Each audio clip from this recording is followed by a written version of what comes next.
राधे राधे छुआ मैंने आज आम 3.8 मानसांक विषय पढ़ा। 3.8 मानसांक रे कौन अच्छी देखा निम्न रे थिबा चित्र को देख तीर चिन्ह रेखा और संख्या गुड़िक विषय तुम्हें कौन कहीपर तुम देखिपु यहीटा को दिखाई पुणी तीर चिन्ह दिखाई ता मान अर्थ कौन यहीटा प्लस एटा दी थर प्लस करा जुक्त करा पुणी जुक्त कर जामर के आसो 3880 बुझिपार तापर से हीपरी तापर यही संख्याटी किपरि आसो यही संख्याटी देखिपु 3400 किपरि आसो यही संख्या गुड़ा को जग करने यहीटा को दी थरे जग करवा यहीटा को थरे जग कर या सांगर ताहने आमर यही संख्याटी आसो 3400 बुझिपार तापर मानसांकर गोटे प्रश्न देइछि निजे करी देखर कौन देला मझिरे थिबा संख्या को व्यवहार करी आमे 1000 करि परिबा कि कहीं नुहे जदि करें ताहने कहीं करें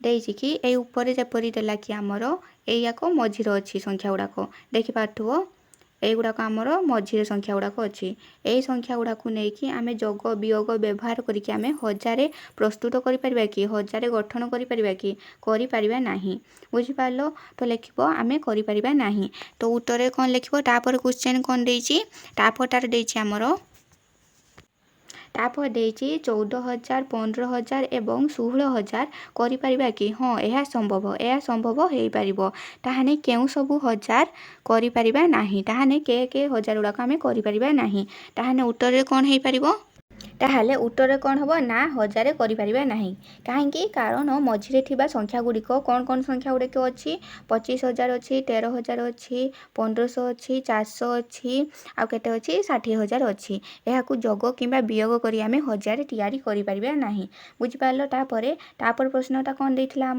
आम देइथिला कि 14000 15000 एवं 16000 करिपरिबा कि हाँ करिपरिबा किपरि करिपरिबा से गुडाको भी मध्य देखिदबा तो आमर देखिपु 14000 आम किपरि करिपरिबा 14000 आम 13000 जुक्त 1500 माइनस करदो 500 तो आमर आसीजिवो 14000 बुझिपारलो तापर 15000 किपरि करिपरिबा 13000 जुक्त जग करिवो 1500 सांगर पुणी जग करिवो 500 सांगर तो आमर आसीजिवो केते 15000 बुझिपारलो तापर 16000 किपरि आसीबो 13000 जग करिवो 1500 सांगर तापर पुणी जग करिवो 1500 सांगर तो आमर आसीजिवो 16000 बुझिपारलो तापर प्रश्नटा कौन देइछि देखिबा तापर प्रश्नटा हम देइथिला केउ केउ सबु 1000 करिपरिबा नाही केउ केउ 1000 गुडाक सब करिपरिबा नाही प्रथमे कौन लिखिबो 1000 करिपरिबा नाही तापर 2000 मध्ये करिपरिबा नाही तापर 3000 4000 5000 तापर 8000 करिपरिबा नाही 9000 करिपरिबा नाही 10000 करिपरिबा नाही 11000 इत्यादि 1000 को यही संख्या गुड़िक व्यवहार करी सहजरे तैयारी करी हेबो नाही तापर एबे चलो जिबा आस बुझिबार क्वेश्चन आंसर गुड़ाक करबा एठी प्रथम प्रश्न कौन देला निम्नलिखित प्रत्येक परिस्थिति पाई एक संभाव्य उदाहरण दियो एगुड़ाक क्वेश्चन गुड़ाक देइछि सेही अनुसार हमकु उदाहरण देकी कहबाकू हेबो बुझिपारलो तापर देखिबा कि ए बॉक्स सब क्वेश्चन आंसर गुड़ाक सब करबा एटा करबा टोटल हम देइछि 5टा टोटाल ऊपर 5टा देइछि तले 5टा क्वेश्चन देइछि तो आमर टोटाल 10टा देइछि 10टार आंसर कौन कौन उदाहरण गुड़िक हम सेगुड़ा सब देखिए प्रथम प्रश्नटी कौन देला 2टी 5 अंक विशिष्ट संख्या नियो जहार समष्टि एक 5 अंक विशिष्ट संख्या एवं 90250 ठारू बृहत्तर हेइथिबो बुझिपारलो ताहाने 2टा अंक नेबा 2टा 5 अंक विशिष्ट संख्या नेबा ताहाने से 5 अंक विशिष्ट संख्या 2टा कौन कौन नेले आमे उत्तर रे आमे नेले 45500 तापरे आ गोटे संख्याटी नेले आमर 45000 तो आमर 2टा को मिसई देला परे आमर केते आसिला 90500 तो आमर एटाक 90250 ठारू अधिक होउची तो आंसर टी आमर एटा हेई परिबो तापरे एमिति अलगा भी कुछ आंसर भी हेई परिबो तो माने अलगा किछ आंसर भी नै कि करि परिबो बुझ पालो तापरे 2 नंबर तारो 2 नंबर बॉक्स रो कोन अछि 5 अंक और 3 अंक विशिष्ट संख्यार समष्टि सर्वनिम्न 6 अंक विशिष्ट संख्या ताहाने सेही संख्याटी केते हेई परिबो कोन उदाहरण गुडी को देबा तो उत्तर कौन लिखिपार 99001 99001 गोटे संख्या आ गोटे 3 अंक विशिष्ट संख्या है 999 ताहाने तार समष्टिटा केते आसीबा हमर 6 अंक विशिष्ट संख्या सेटा को हमर केते आसीला 100000 ବୁଝିପାରିଲ। ତାପରେ କ'ଣ ଅଛି, ତାପରେ କ୍ୱେଶ୍ଚନଟା ଅଛି ଆମର 4 ଅଙ୍କ ଓ 4 ଅଙ୍କ ବିଶିଷ୍ଟ ସଂଖ୍ୟାର ସମଷ୍ଟି ଛୋଟତମ 6 ଅଙ୍କ ବିଶିଷ୍ଟ ସଂଖ୍ୟା। ଏହା ସମ୍ଭବ ହୋଇପାରିବ ନାହିଁ। ବୁଝିପାରିଲ।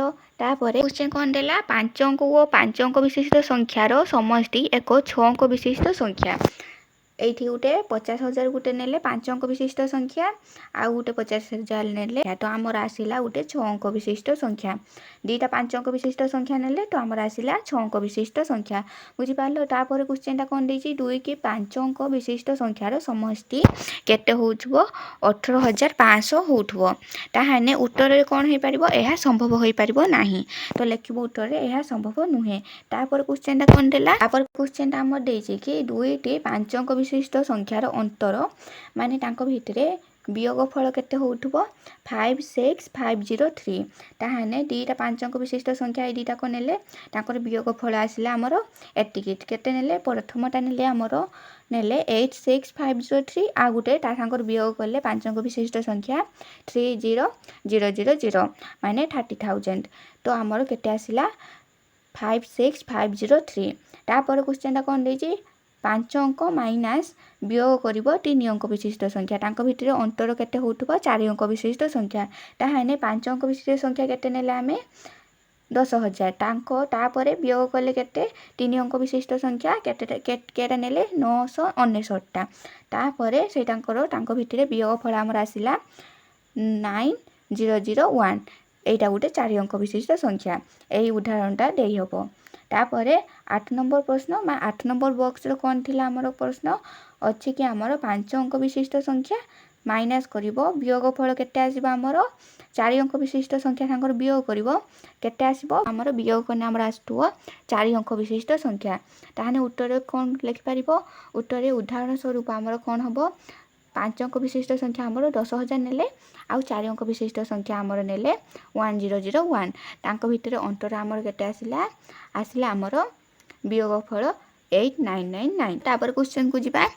ତାପରେ କ'ଣ ଦେଇଛି, 5 ଅଙ୍କ ମାଇନାସ୍ ବା ବିୟୋଗ ଫଳ ହେଉଥିବ 5 ଅଙ୍କ ସାଙ୍ଗର 5 ଅଙ୍କକୁ ବିୟୋଗ କରିବ, ତାଙ୍କର ସମଷ୍ଟି ବା ଅନ୍ତର କେତେ ଆସୁଥିବ, ବିଶିଷ୍ଟ ସଂଖ୍ୟାର ଅନ୍ତର କେତେ ଆସୁଥିବ, ଗୋଟେ 3 ଅଙ୍କ ବିଶିଷ୍ଟ ସଂଖ୍ୟା। ତାମାନେ ଆମେ ଦୁଇଟା ସଂଖ୍ୟା ନେଲେ, ଗୋଟେ ନେଲେ କି ଆମର 20,500, ଆଉ ଗୋଟେ ନେଲେ 20,000। ତାମାନେ ତାଙ୍କର ଅନ୍ତର କେତେ ଆସିଲା 500।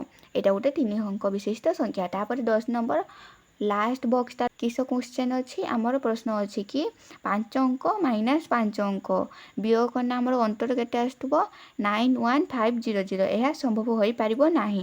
ତ ଲେଖିବ ସମ୍ଭବ ନୁହେଁ। 2 ନମ୍ବର ପ୍ରଶ୍ନ କ'ଣ ଦେଲା, ନିମ୍ନରେ କିଛି ଉକ୍ତି ଦିଆଯାଇଛି, ଚିନ୍ତା କର, ଅନୁସନ୍ଧାନ କର ଏବଂ ନିର୍ଣ୍ଣୟ କରି ଲେଖ। ନିମ୍ନରେ ଦିଆଯାଇଥିବା ପ୍ରତ୍ୟେକ ଉକ୍ତି ସର୍ବଦା ସତ୍ୟ କି ବା ସବୁବେଳେ ବେଳେବେଳେ ସତ୍ୟ ବା କଦାପି ସତ୍ୟ ନୁହେଁ, ତୁମେ ସେହିପରି କାହିଁକି ଭାବୁଛ, ତୁମର ଯୁକ୍ତିକୁ ନେଇ ଶ୍ରେଣୀରେ ଆଲୋଚନା କର। ତ ଏଗୁଡ଼ାକ ଦେଇଛି ଉଦାହରଣ ଗୁଡ଼ିକ, ଏଗୁଡ଼ାକୁ ଉଦାହରଣ ସହିତ ଲେଖିବ କି ଏହା ସତ୍ୟ କି, ମାନେ ତୁମେମାନେ ଯଦି ଗୋଟେ 5 ଅଙ୍କ ବିଶିଷ୍ଟ ସଂଖ୍ୟା ନେଲ, ଆଉ ଗୋଟେ 5 ଅଙ୍କ ବିଶିଷ୍ଟ ସଂଖ୍ୟା ନେଲ, ତାପରେ ସେମାନଙ୍କର ଯୋଗଫଳ ଗୋଟେ 5 ଅଙ୍କ ବିଶିଷ୍ଟ ସଂଖ୍ୟା ଆସିବ କି, ତ ଉଦାହରଣ ସହିତ ଲେଖିବ ଆସିବ କି ନାହିଁ। ତାପରେ ବି ସେମିଟା ଖର ବି ସେମିଟା କରିବ, ଗର ବି ସେମିଟା କରିବ, ଘରେ ବି ଓର ବି ସେମିଟା ଆନ୍ସର୍ ଗୁଡ଼ାକ ଲେଖିବ। ତାପରେ 1 by 1 ସେଗୁଡ଼ାକ ଦେଖିବା ଆମେ କ'ଣ କ'ଣ ଆନ୍ସର୍ ହେଇପାରିବ। ତ ତାହେଲେ କ ନମ୍ବର କ୍ୱେଶ୍ଚନ୍ କ'ଣ ଦେଇଥିଲା, ଦେଲା କି ଆମର 5 ଅଙ୍କ ବିଶିଷ୍ଟ ସଂଖ୍ୟା ଯୋଗ କରିବ 5 ଅଙ୍କ ବିଶିଷ୍ଟ ସଂଖ୍ୟା ସାଙ୍ଗର, ତାହେଲେ ଯୋଗଫଳ ଆମର କେତେ ଆସୁଥିବ, ଗୋଟେ 5 ଅଙ୍କ ବିଶିଷ୍ଟ ସଂଖ୍ୟା ଆସୁଥିବ। ଏହା ସତ୍ୟ କି, ଏହା ଭୁଲ, ସବୁବେଳେ ସତ୍ୟ ନୁହେଁ। ଗୋଟେ 5 ଅଙ୍କ ବିଶିଷ୍ଟ ସଂଖ୍ୟା ସାଙ୍ଗର ସବୁବେଳେ ଗୋଟେ 5 ଅଙ୍କ ବିଶିଷ୍ଟ ସଂଖ୍ୟାକୁ ଯୋଗ କଲେ ସବୁବେଳେ 5 ଅଙ୍କ ବିଶିଷ୍ଟ ସଂଖ୍ୟା ଆସିବନି, 6 ଅଙ୍କ ବିଶିଷ୍ଟ ସଂଖ୍ୟା ବି ଆସିପାରେ। ତ ଏହା ସର୍ବଦା ସଠିକ୍ ନୁହେଁ। ତ ଏଇଟାକୁ ଉତ୍ତରରେ ଲେଖିବ ଭୁଲ। ଉଦାହରଣ ସ୍ୱରୂପ ଦେଇକି ଲେଖିବ କି ଯଦି ଆମେ 50,000 ସାଙ୍ଗର ଯୋଗ କରିବ 50,000 ସାଙ୍ଗର, ତାହେଲେ ଯୋଗଫଳ ଆମର କେତେ ଆସିବ, ଲକ୍ଷେ ଆସିବ, ମାନେ ଗୋଟେ 6 ଅଙ୍କ ବିଶିଷ୍ଟ ସଂଖ୍ୟା ଆସିବ। ତ ସେଥିପାଇଁ ଏଇଟା ଭୁଲ, ସର୍ବଦା ଠିକ୍ ହୋଇନଥାଏ। ହୋଇନଥାଏ। ତାପରେ କ୍ୱେଶ୍ଚନ୍ କ'ଣ ଆସିଲା? ତାପରେ କ୍ୱେଶ୍ଚନ୍ ଆସିଲା କି 4 ଅଙ୍କ ବିଶିଷ୍ଟ ସଂଖ୍ୟା ଯୁକ୍ତ କରିବ 2 ଅଙ୍କ ବିଶିଷ୍ଟ ସଂଖ୍ୟା ସାଙ୍ଗର। ସବୁବେଳେ 4 ଅଙ୍କ ବିଶିଷ୍ଟ ସଂଖ୍ୟା ଆସିବ କି? ଏହା ଠିକ୍। ଉଦାହରଣ ସ୍ୱରୂପ କ'ଣ କରିବ? 4 ଅଙ୍କ ବିଶିଷ୍ଟ ସଂଖ୍ୟା ନେବ ଗୋଟେ, ଆଉ ଗୋଟେ 2 ଅଙ୍କ ବିଶିଷ୍ଟ ସଂଖ୍ୟା ନେବ। ତା ମାନେ ତାର କେତେ ଯୋଗଫଳ ଆସିବ? ଆସିବ କି ଆମର ଯୋଗଫଳ ଆସିବ 1099, ଗୋଟେ 4 ଅଙ୍କ ବିଶିଷ୍ଟ ସଂଖ୍ୟା। ତାପରେ ଗ ନମ୍ବର କ୍ୱେଶ୍ଚନ୍ କ'ଣ ଦେଲା? ଦେଇଛି କି ଆମର 4 ଅଙ୍କ ବିଶିଷ୍ଟ ସଂଖ୍ୟା ନେବ, ତାପରେ ତା ସାଙ୍ଗର ଯୋଗ କରିବ 2 ଅଙ୍କ ବିଶିଷ୍ଟ ସଂଖ୍ୟାକୁ। ତାପରେ କେତେ ଆସୁଥିବ? 6 ଅଙ୍କ ବିଶିଷ୍ଟ ସଂଖ୍ୟା। ଏହା ସର୍ବଟା ଠିକ୍ କି ଭୁଲ? ନା, ଏଇଟା ଭୁଲ। କାହିଁକି? ଯଦି ଆମେ 9999 ସାଙ୍ଗର 99କୁ ଯୋଗ କରିବା ତାହେଲେ ଏଇଟା ଗୋଟେ 5 ଅଙ୍କ ବିଶିଷ୍ଟ ସଂଖ୍ୟା ଆସିବ। ସେଥିପାଇଁ ଏହା ସତ୍ୟ ନୁହେଁ, ଏହା ଭୁଲ। ଏହା ସର୍ବଦା ସଠିକ୍ ହୋଇନଥାଏ। ତାହେଲେ ଏଇଟା ଭୁଲ। ତାପରେ ଘ ନମ୍ବର କ୍ୱେଶ୍ଚନ୍ କ'ଣ ଦେଲା? ଘ ନମ୍ବର ଆମର ଦେଲା 5 ଅଙ୍କ ବିଶିଷ୍ଟ ସଂଖ୍ୟା ମାଇନସ୍ କରିବ, ବିୟୋଗ ଫଳ କରିବ କାହା ସାଙ୍ଗର? 5 ଅଙ୍କ ବିଶିଷ୍ଟ ସଂଖ୍ୟା ସାଙ୍ଗର। ଗୋଟେ 5 ଅଙ୍କ ବିଶିଷ୍ଟ ସଂଖ୍ୟା ସବୁବେଳେ ଆସିବ କି? ଏହାର ଉତ୍ତର ହେବ ଭୁଲ। କାହିଁକି? ଉଦାହରଣ ସ୍ୱରୂପ ଆମର ଯେପରିକି 50,000 ସାଙ୍ଗର ବିୟୋଗ କରିବ 49,999, ତାହେଲେ କେତେ ଆସିବ? 1 ଆସିବ। ଗୋଟେ ଅଙ୍କ ସଂଖ୍ୟା ଆସିଲା ସବୁବେଳେ 5 ଅଙ୍କ ବିଶିଷ୍ଟ ସଂଖ୍ୟା ଆସେ ନାହିଁ। ତାପରେ ଅ ନମ୍ବର କ୍ୱେଶ୍ଚନ୍ କ'ଣ ଦେଲା?